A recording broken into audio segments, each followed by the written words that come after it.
ngayon ay magluluto na naman dito sa aking kusina. This is Loris Kitchen. At meron pa akong kalabasa, pichay, at repolyo. Ayan, para hindi mabulok. At tinanggulayin at igisa natin dyan sa ating hipon. So, ito po ang ating panggisa, bawang, sibuyas, at kamatis.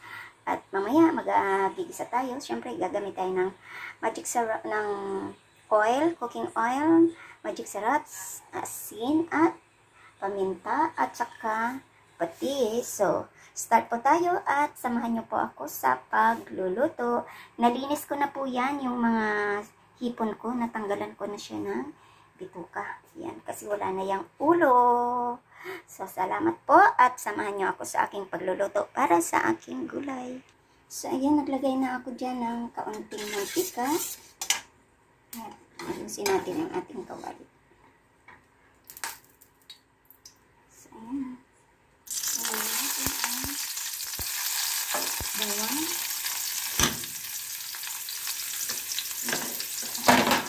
At maingay ang ating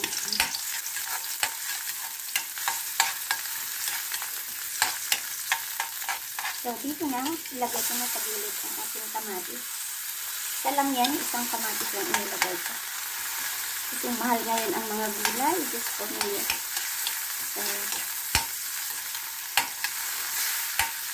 ayan. Isantabi ko muna yan at iprito ko yung ating panlakot na hipon at maya-maya ay kuhanin natin para hindi siya ma-overcook.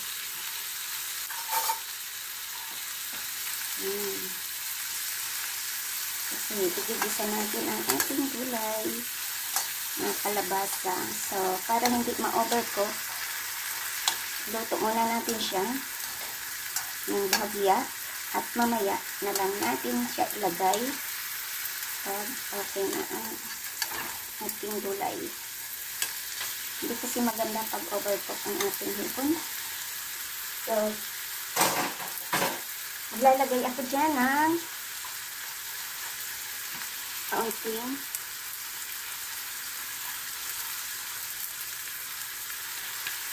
patis.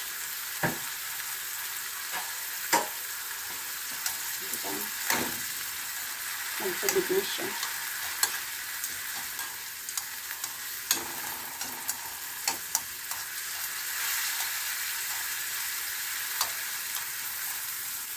Ayan, pwede ko na siyang isantabi muna.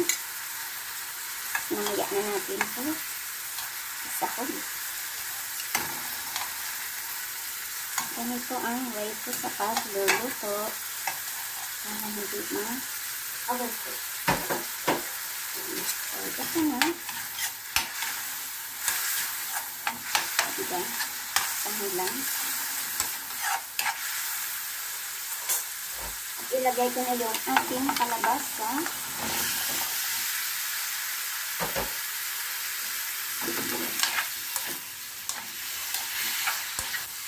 Marami ako dito ang kalabasa. Grabe. 2 malalaking kalabasa.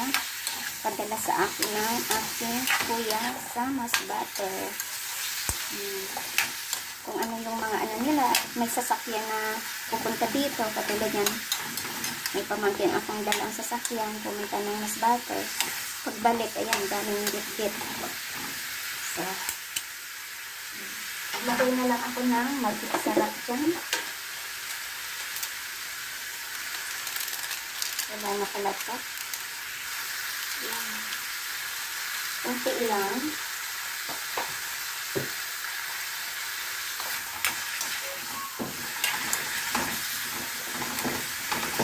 Lagyan ko siya ng tubig.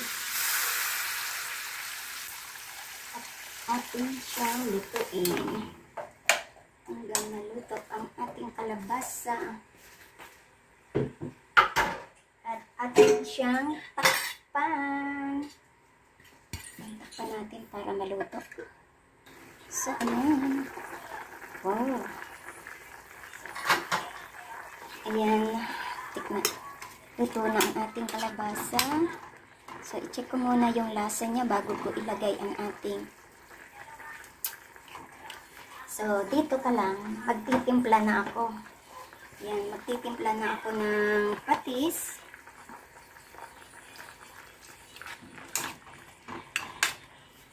Titimpla na ako ng patis at black pepper. Yan. Ay! Iba palang black pepper yun. Ito pala, malalaki pala, pero okay lang. Hindi pala yung ano, durog talaga, durog na durog. Tapos, ilagay ko itong ating gulay. Yung pichay at saka repolyo. Kasi, alam mo, ano, nabulok na siya. Kaya, gugulayin ko. Sayang naman, eh, ang mahal ng gulay, tapos mabubulok, diba? Kaya, ito na lang, gulayin na lang natin. Gisa-gisa lang, yan. So, at dito, ilagay ko na din yung ating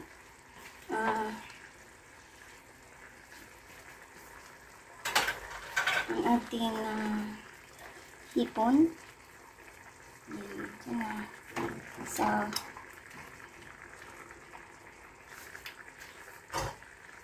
ito.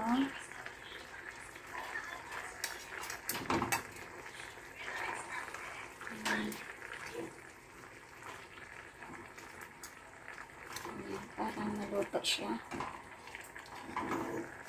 Diba? Gulay na siya, diba? Ayan. Okay lang yan kung ang ating kalabasa ay ma-overcook. Kasi mas masarap yung kalabasa ay ma-overcook para ang lasa talaga ng ating kalabasa ay magano sa ating sabaw. Ayan. Kasi manamis talaga siya. Ayan. Diba? Gulay na. Gulay. Kasi halos karne ako last nitong week na to. Karne, puro karne. Diba? Yan ang niluluto ko. Kaya agoy, kasarap naman. Sobrang sarap. So, ayan. Ating lutuin na lang natin, no? Antayin na lang natin. Ang sarap niya. Tama na yung kanyang lasa. Pati ang alat niya. Talagang, na sa akin. Pasadong pasado. Ayan, diba? Dito natin ilagay para pantay. Kasi, ang pagkahiwa ko niyan, ayan, pang, hindi ko na siya, magkakalat din yan. Pag iyan ay luto na, magkakahiwa-hiwalay din yan. Yan, diba? Magkakahiwa-hiwalay din siya. Kaya, grabe, ang sarap ng niya. Diba? So, sa ganito, ay takpan muna natin para maluto talaga siya. No? Yan, takpan natin. So, ayan, check natin. Wow, sarap. Diba? Meron na akong gulay. Yan, gisa-gisa lang tayo. May gulay na. Check natin ulit ang ating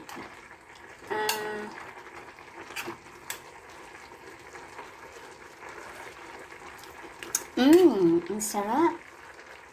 Pero para sa akin, konting asin na lang. Lagyan ko na lang siyang asin. Kasi hindi ko siya nalagyan ng asin.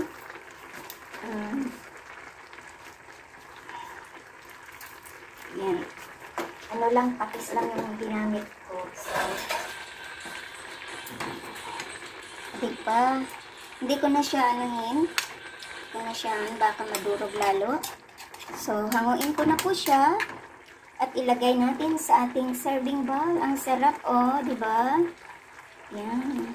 So, hanguin ko na siya. Ito na. Off ko na ang ating apoy. So, ayan. Lagay na natin ang ating